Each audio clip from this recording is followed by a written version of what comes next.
brackets में बनवाया है ना, married, unmarried, cumulative. नहीं, not married. देखिए unmarried 33%, married cumulative 74%. No, it's not for married. It's total. When we talk about cumulative. Total married, unmarried. No. Marital status पे cumulative का. Cumulative is total. Sir, I understand that.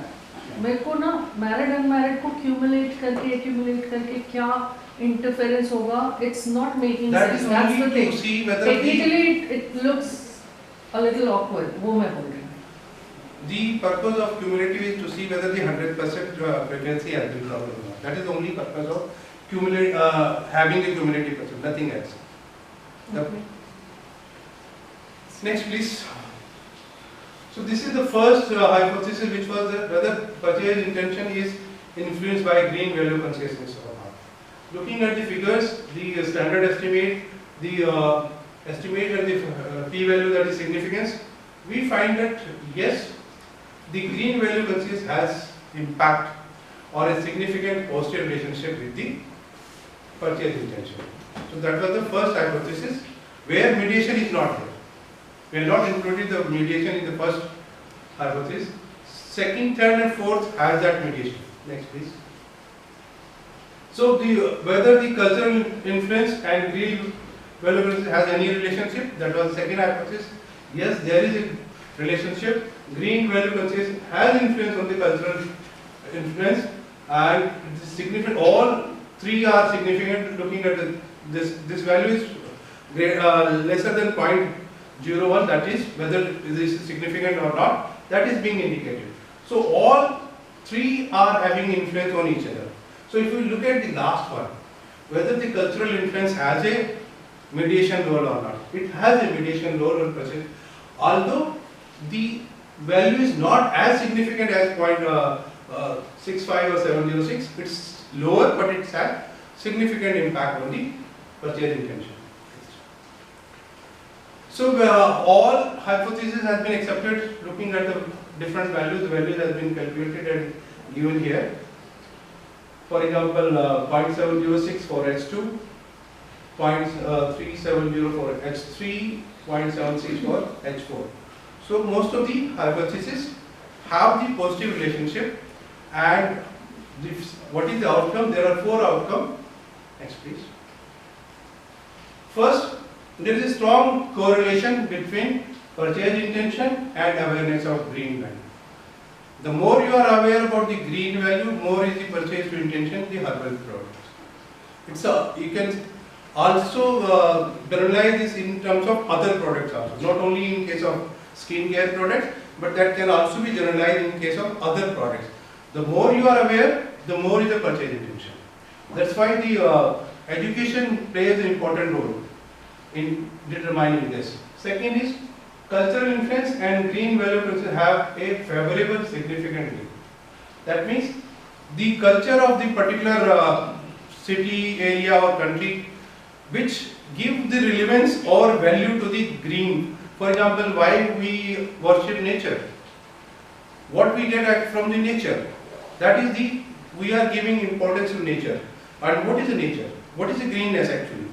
Greenness is using the products which are available from the nature, that has been giving less destruction to the nature and so on. So that is basically green. It's not the color green, it's the basic the practice. So if you look at the Indian culture, it's basically looking towards worshipping nature. So when we say water, when we say air, all we worship. Why we worship them? Because our culture plays a significant roles towards the sustainable practices. Third is the cultural influence and buying intention have a positive significant link.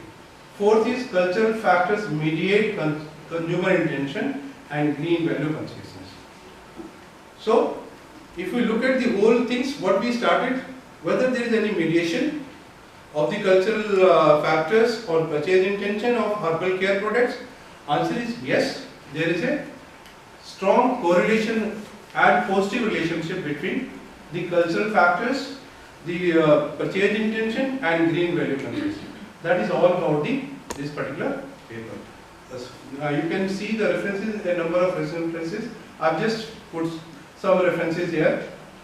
If you want, I can provide all the references and I can even share the whole paper. I have no problem in sharing that. Thank you so much. If you have any questions, you are most welcome.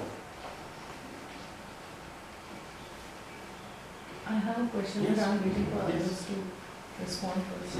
It is just a query, not a question. Because the topic is so relevant and it's interesting too. So, sir, how did you check the cultural influence? What are the variables that you used? See, we have gone through a number of studies which are the part of the green value consciousness, and there were 5 studies. From those 5 studies, we have identified certain characteristics which are directly related with the purchase intention. So we have included all those. I understood that. So, cultural influence, what are the variables that you checked in the questionnaire, sir? I can give that in detail. Right now, I don't have That's it. no problem. One more thing, sir. Kindly go to research methodology, but this is just my understanding, and I don't know, it's not something that I'm trying to point out, but random sampling, somewhere I read that this is one of the sampling technique which is impossible to achieve. So we should never write random sampling, it should be always random convenience sampling, because we cannot be, random is one thing which is unachievable. The moment we say convenience sampling, it's not a random sampling. That is first thing. नहीं sir, random जो word है ना, random sampling, I read it somewhere, I can provide you that article where it has been said that it's impossible to achieve random sampling technique because it is so difficult, so complicated. As soon as you choose something in priority, that will be not called as a random sampling. I wanted to write one more word here with this. So मुझे ऐसा लगता है कि random sampling मत mention with reference to that. Propositive random sampling. That means for a particular purpose this has been done. What did you say, sir? Purposive.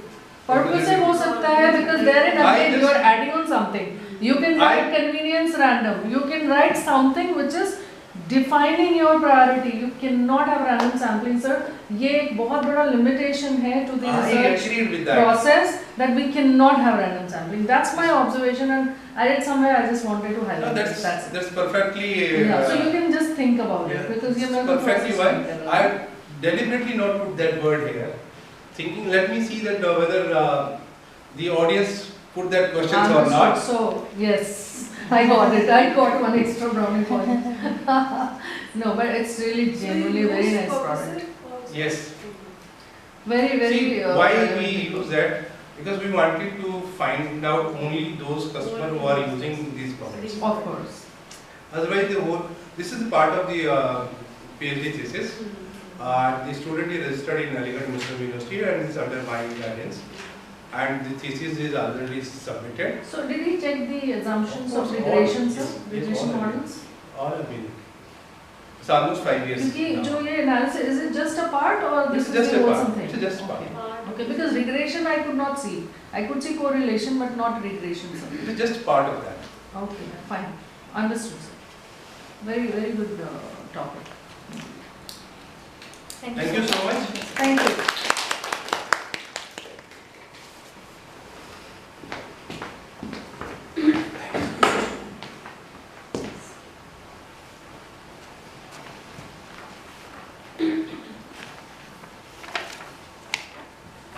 Thank you so much, sir.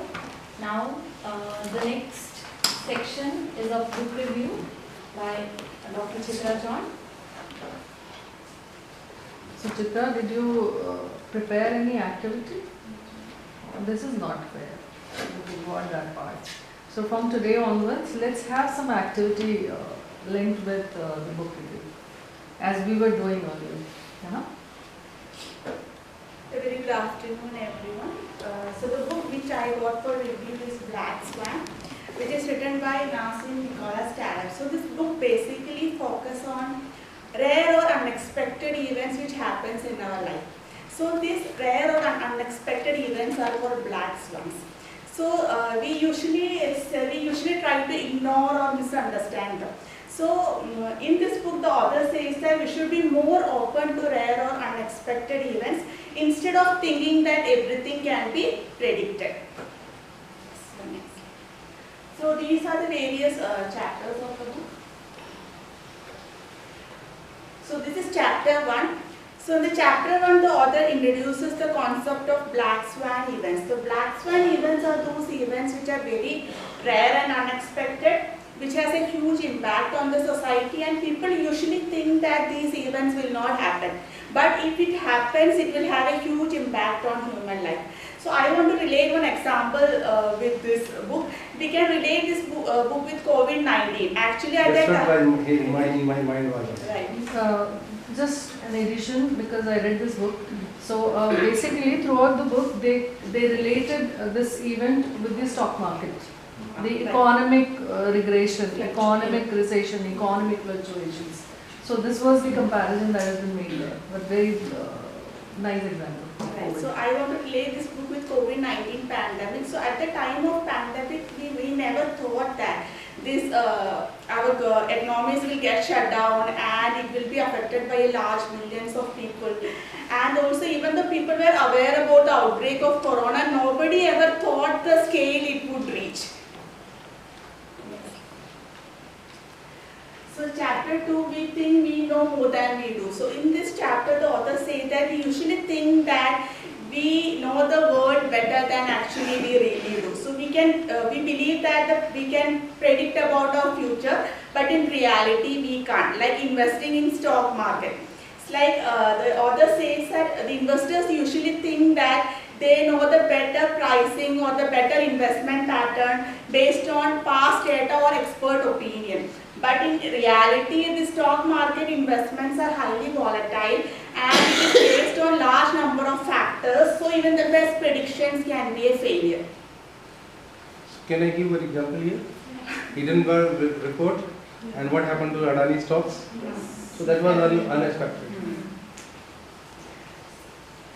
Chapter 3, predicting the future is hard. So the author says that the future is very uncertain. Our life is very uncertain. Even unexpected or uncertain events happens in our life. So the best plans can be a failure due to unexpected or uncertain events.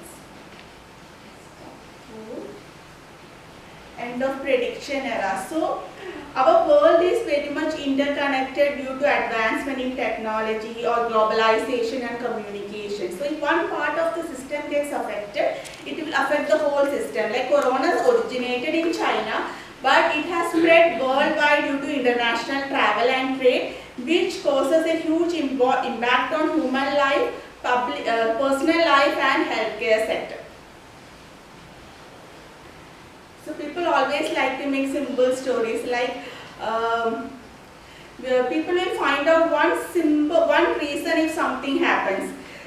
But in reality things are much more complicated. Like if a person is successful, we usually say that he is successful because of his hard work. But apart from hard work, there may be many other factors like luck plays an important role, or right opportunities at the right time, or we can say networking can also play new doors. So we ignore what's hidden. Like we always look for visible success and we usually ignore the hardship or the challenges or the difficulties we face to achieve success. Like I just want to quote an example, like Narayana Murthy, who is the co-founder of Infosys, actually is also known as the father of Indian IT industry. So, he started his new startup called Softronics.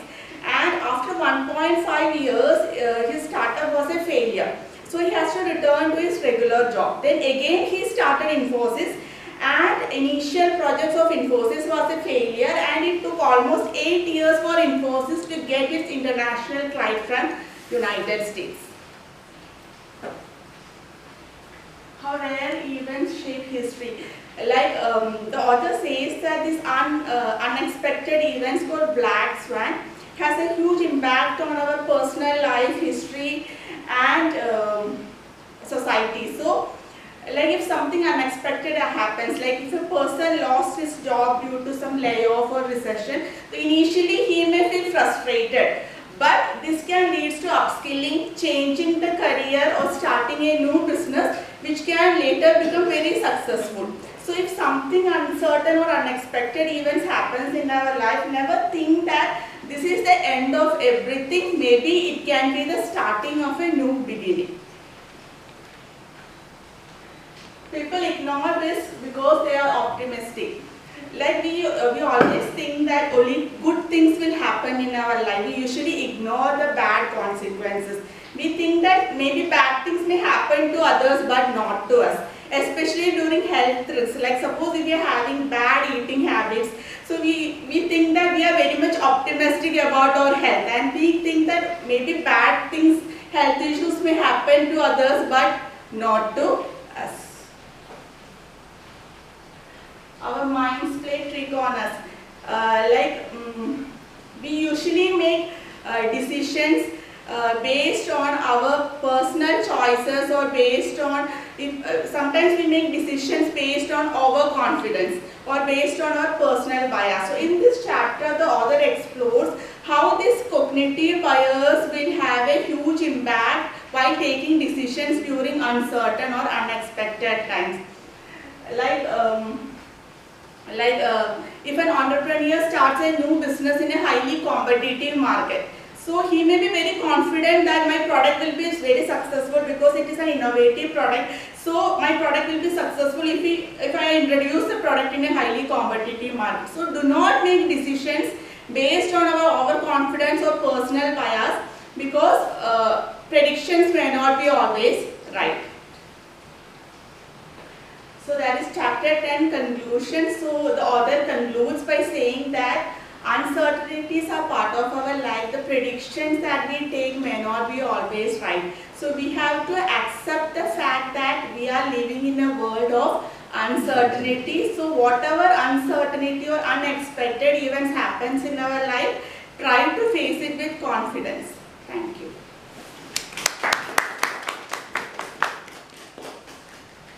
Thank you so much, Dr. Chitra. So let's move further to our third section, that is open forum discussion.